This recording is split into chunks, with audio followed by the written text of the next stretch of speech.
আমি আপনাদের সত্যি বলছি, অব্রাহাম জন্মগ্রহণ করবার আগে থেকেই আমি আছি। যিনি আমি আছি, আমি তিনি। আমি সদাপ্রভু, সমস্ত মানুষের ঈশ্বর।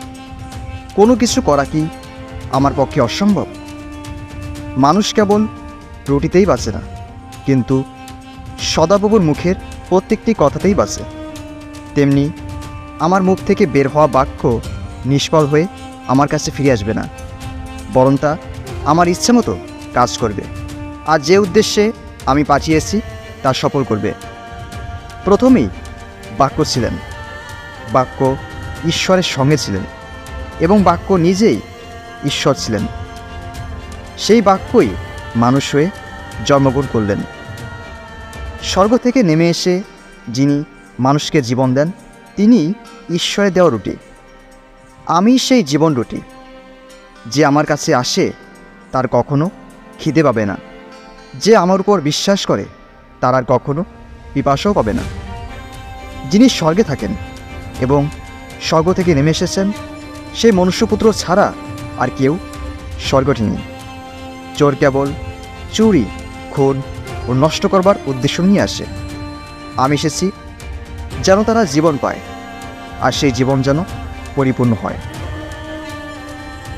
প্রাণ দেবারও ক্ষমতা আমার আছে, আবার প্রাণ ফিরিয়ে নেবারও ক্ষমতা আমার আছে। আমিই পুনরুত্থান ও জীবন।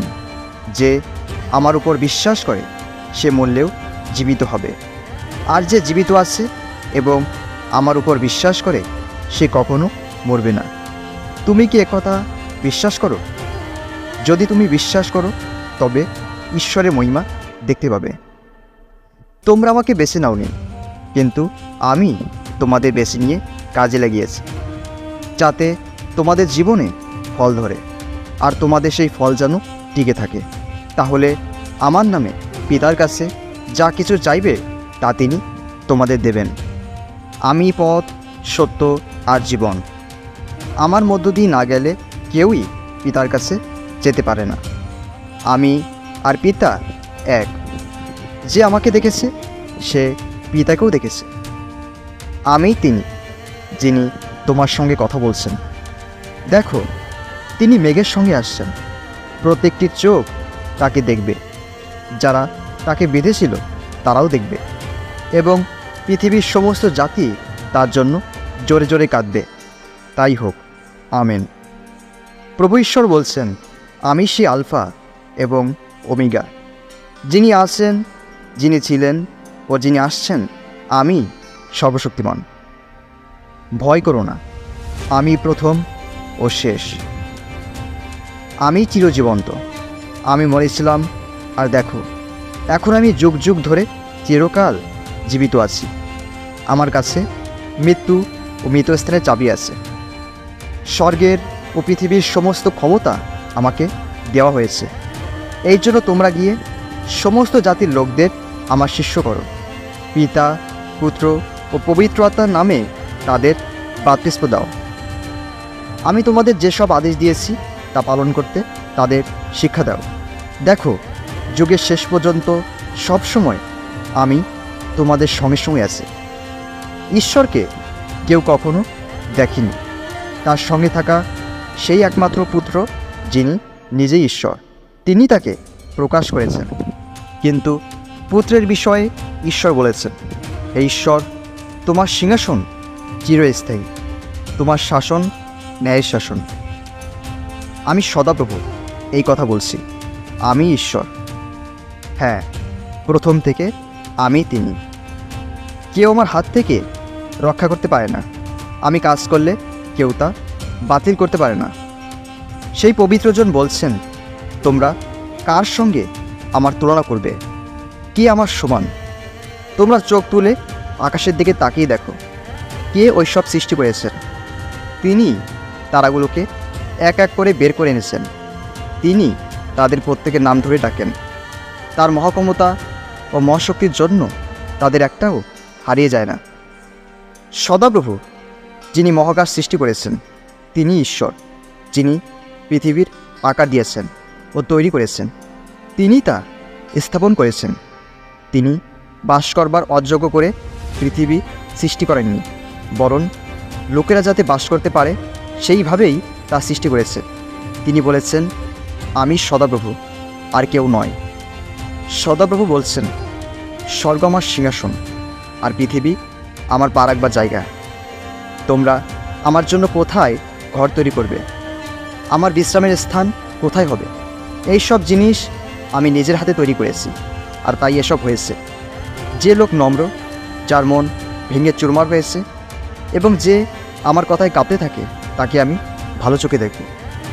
প্রভু বলেন, আমি আমার নাম করে বলছি, আমার সামনে প্রত্যেকেই হাঁটু পাতবে এবং আমাকে ঈশ্বর বলে স্বীকার করবে। এসো, সদাপ্রভুর বিভিন্ন কাজ দেখো। তিনি পৃথিবীতে ধ্বংস এনেছেন। তিনি পৃথিবীর সব যুদ্ধ বন্ধ করেন। তিনি ধনুক ভাঙেন। তিনি বর্ষা টুকরা টুকরা করেন। তিনি রথ আগুনে পোড়ান। সদাপ্রভু বলেন, তোমরা থামো, তোমরা কথা জেনো যে আমি ঈশ্বর। সব জাতি আমাকেই গৌরবদান করবে, গৌরবদান করবে পৃথিবী। আমি সদাপ্রভু। আমি তোমার পূর্বপুরুষ অব্রাহামের ঈশ্বর এবং ইসাকেরও ঈশ্বর। তুমি যেখানে শুয়ে আছো সেই দেশ আমি তোমাকে দেব এবং তোমার বংশের লোকদের দেব। হে ইসরায়েলীয়রা, আমি সদাপ্রভুই তোমাদের ঈশ্বর। মিশর দেশের গোলামি থেকে আমি তোমাদের বের করে এনেছি। সদাপ্রভু বলছেন, দেখো আমার দাস, যাকে আমি সাহায্য করেছি, আমার বাছাই করা লোক, যার উপর আমি সন্তুষ্ট। আমি তার উপরে আমার আত্মা দেব, আর তিনি জাতিদের কাছে ন্যায় বিচার নিয়ে আসবেন। তিনি চিৎকার করবেন না বা জোরে কথা বলবেন না। তিনি রাস্তায় রাস্তায় তার গলার স্বর শোনাবেন না। তিনি থেতলে যাওয়া নন ভাঙবেন না, আর মিটমিট করে জ্বলতে থাকা সলতে নিভাবেন না। তিনি সততার সঙ্গে ন্যায় বিচার করবেন। পৃথিবীতে ন্যায় বিচার স্থাপন না করা পর্যন্ত তিনি দুর্বল হবেন না বা ভেঙে পড়বেন না। দূরের লোকেরা তার নির্দেশের অপেক্ষায় থাকবে। সদাপ্রভু ঈশ্বর আকাশ সৃষ্টি করে মেলে দিয়েছেন। তিনি পৃথিবী ও তাতে যা জন্মায় তার সব বিছিয়ে দিয়েছেন। তিনি সেখানকার লোকদের নিঃশ্বাস দেন, আর যারা সেখানে চলাফেরা করে তাদের জীবন দেন। তিনি বলছেন, আমি সদাপ্রভু, তোমাকে ন্যায়ভাবে ডেকেছি। আমি তোমার হাত ধরে রাখব। আমি তোমাকে রক্ষা করব এবং আমার লোকদের জন্য তোমাকে একটা ব্যবস্থার মতো করব, আর অন্যান্য জাতিদের জন্য করব আলোর মতো।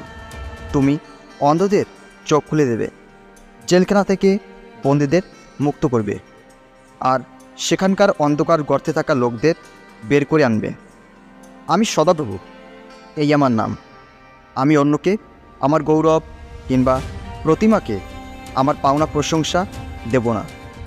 দেখো, আগেরকার ঘটনাগুলো ঘটে গেছে, আর এখন আমি নতুন ঘটনার কথা ঘোষণা করব।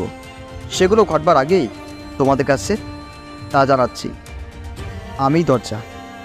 যদি কেউ আমার মধ্য দিয়ে ভিতরে ঢোকে, তবে সে উদ্ধার পাবে।